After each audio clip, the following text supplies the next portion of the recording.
Hello ಎಲ್ಲರಿಗೂ welcome to food show. ಇವತ್ತು ನಾನು ನಿಮ್ಮ ಜೊತೆ ಶೇರ್ ಮಾಡ್ತಾ ಇದ್ದೀನಿ ಮಶ್ರೂಮ್ ರೆಸಿಪಿ. ನಾನು ಇಲ್ಲಿ ಮಾಡ್ತಾ ಇದ್ದೀನಿ ನಾಟಿ ಮಶ್ರೂಮ್ ರೆಸಿಪಿ. ನೋಡಿ, ಈ ರೆಸಿಪಿಗೋಸ್ಕರ ನಾನು 1/2 kg ಅಷ್ಟು ಮಶ್ರೂಮ್ ತಗೊಂಡಿದ್ದೀನಿ. ಇದು ಆರ್ಗ್ಯಾನಿಕ್ ಮಶ್ರೂಮು. ನೋಡಿ, ಈ ಮಶ್ರೂಮ್ ಎಲ್ಲ ಫಸ್ಟ್ ವಾಶ್ ಮಾಡ್ತಾ ಇದ್ದೀನಿ. ಒಂದು ಕಡಾಯಿಗೆ ಹಾಕ್ಬಿಟ್ಟು ಇದನ್ನೆಲ್ಲ ವಾಶ್ ಮಾಡಿ ಸೈಡಲ್ಲಿ ಇಡ್ತಾ ಇದ್ದೀನಿ. ಈಗ ಅದೇ ಕಡಾಯಿಗೆ ಒಂದು ಸ್ವಲ್ಪ ಆಯಿಲ್ ಹಾಕ್ಬಿಟ್ಟು ಒಂದು ಸ್ವಲ್ಪ ಸಾಸಿವೆ ಮತ್ತು ಒಂದು ಸ್ವಲ್ಪ ಜೀರಿಗೆನ ಸೇರಿಸ್ತಾ ಇದ್ದೀನಿ.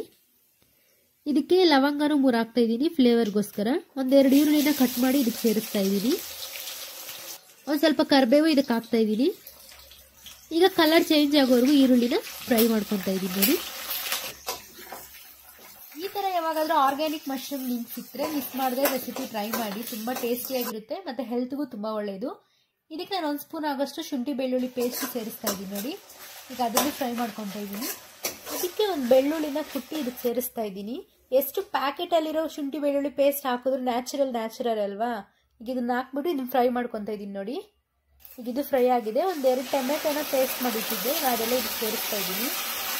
ಈಗ ಇದೆಲ್ಲ ಚೆನ್ನಾಗಿ ಮಿಕ್ಸ್ ಮಾಡಿ ಇದನ್ನ 2 ಮಿನಿಟ್ಸ್ ಬಾಯ್ಲ್ ಆಗೋಕೆ ಬಿಡ್ತೀನಿ. ಇದಕ್ಕೆ ರುಚಿಗೆ ತಕ್ಕಷ್ಟು ಉಪ್ಪು ಸೇರಿಸ್ಕೋಬೇಕು. ನಾನಿಲ್ಲಿ 1 ಸ್ಪೂನ್ ಆಗೋಷ್ಟು ಉಪ್ಪು ಸೇರಿಸ್ತಾ ಇದ್ದೀನಿ.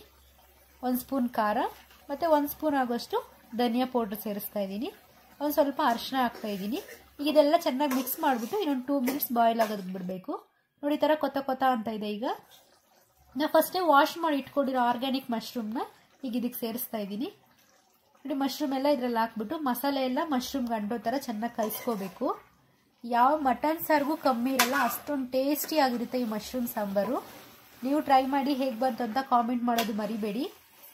ನೋಡಿ, ಮಶ್ರೂಮ್ಗೆಲ್ಲ ಈ ಮಸಾಲೆ ಅಂಟೋ ಥರ ಚೆನ್ನಾಗಿ ಕಲಿಸ್ಕೋಬೇಕು. ನಾವು ನೀರು ಜಾಸ್ತಿ ಹಾಕ್ಬೇಕಾದ್ರೆ ಅವಶ್ಯಕತೆ ಇಲ್ಲ, ಮಶ್ರೂಮಲ್ಲೇ ನೀರಿರುತ್ತೆ. ನೋಡಿ, ನಾನು ನೀರು ಹಾಕ್ಲಿಲ್ಲ, ಎಷ್ಟೊಂದು ನೀರು ಬಿಟ್ಕೊಂಡಿದೆ ಅಂತ.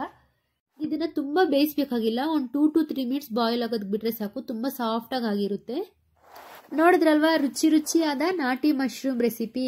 ಈಗ ಫೈನಲಿ ಇದಕ್ಕೆ ಸ್ವಲ್ಪ ಕೊತ್ತಂಬರಿ ಸೊಪ್ಪು ಹಾಕಿದ್ರೆ ಈಸಿ ಆ್ಯಂಡ್ ಟೇಸ್ಟಿಯಾಗಿರೋ ನಾಟಿ ಮಶ್ರೂಮ್ ಕರ್ರಿ ರೆಡಿ. ನೀವು ಟ್ರೈ ಮಾಡಿ ಹೇಗೆ ಬಂತು ಅಂತ ಕಾಮೆಂಟ್ ಮಾಡೋದು ಮರಿಬೇಡಿ. ನನ್ನ ವಿಡಿಯೋ ನಿಮ್ಗೆ ಇಷ್ಟ ಆಗಿದೆ ಅನ್ಕೊತಾ ಇದ್ದೀನಿ. ಇಷ್ಟ ಆಗಿದ್ರೆ ಒಂದು ಲೈಕ್ ಮಾಡಿ, ನನ್ನ ಚಾನಲ್ನ ಸಬ್ಸ್ಕ್ರೈಬ್ ಮಾಡ್ಕೊಳ್ಳಿ. Thank you for watching.